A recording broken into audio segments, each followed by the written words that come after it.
In India, spices are used extensively for flavoring cuisines.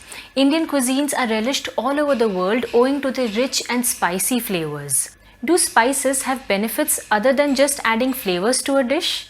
How strong is the scientific evidence? How safe are spices and what is the best way to use or consume them? If you want to know answers to these questions, stay with me till the end of the video. The large diversity of climates in India has resulted in a large diversity of spices being produced in different states. For example, pepper is popularly produced in the southern states of Karnataka, Kerala and Tamil Nadu. Cumin, coriander and red chili are best grown in Rajasthan. The best saffron in India is grown in Jammu and Kashmir. Let's start looking at some of the most common Indian spices and their reported health benefits. In general, all spices are known for their antioxidant benefits, which means that they prevent the effect of free radical damage in our body and thereby postpone the appearance of age-related signs and symptoms. Some spices also have very specific health benefits. For example, the compound curcumin in turmeric is known for its anti-inflammatory properties. Clinical studies have shown a decrease in inflammatory markers in the body when supplemented with curcumin. Turmeric is also known to improve the lipid profile in our body. Cinnamon or dalchini is known to reduce blood glucose concentration and insulin response in the body. Cinnamon is also known to improve lipid profile in diabetic patients. Garlic or lehsun has been extensively reported to reduce blood pressure in the body. The compound hydroxycitrate in tamarind or imli has shown to help reduce body weight and obesity in human clinical trials.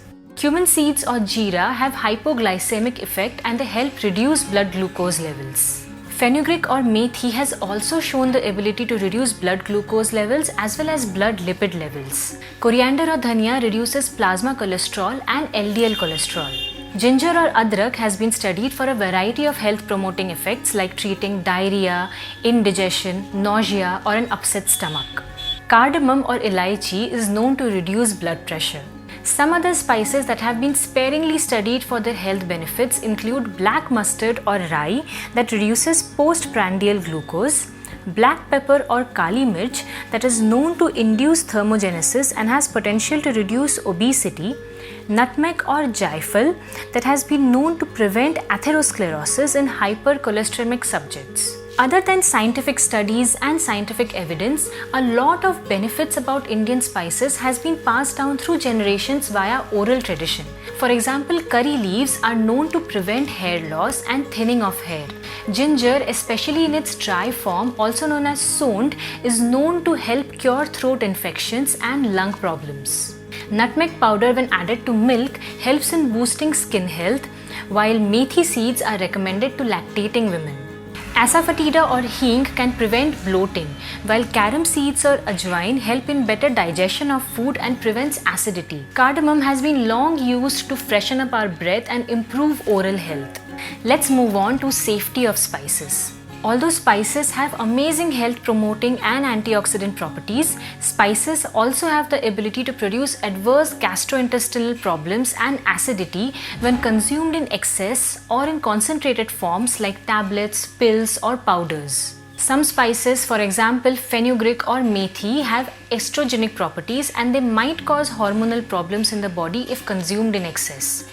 All in all, the use of spices in the form of nutraceuticals or tablets and powders need further scientific validation and there is no solid evidence supporting the consumption of these. Also in our country, the nutraceutical industry has very limited regulation which can lead to issues of use of unreliable quality of spices in tablets or pills, adulteration of product or the use of secret formulas or recipes with unsubstantiated claims. So then how should spices be consumed and what is the best way to use spices? The best way to consume spices is in the time-tested way of including them in our cuisines. For example, we add cumin seeds or mustard seeds or curry leaves as tempering or tadka to the oil.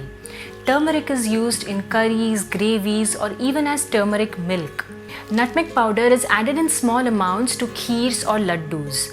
Raw ginger is added to curries or even added along with elaichi to tea for making masala chai. Saffron or kesar is used in very small amounts and added to kheer or biryanis. All these are time-tested ways of using spices, and we Indians have used spices this way for generations. So until science catches up with the true benefits of using spices as nutraceuticals or tablets, pills and powders, it is better to stay away from these. On that note, I'll end today's video. I really hope you found this video useful. If you did, do let me know in the comments and do give the video a thumbs up. If you're not already subscribed to my channel, hit the red subscribe button. We are very close to the 100,000 mark now. I'll see you guys in my next video. Take care until then. Bye.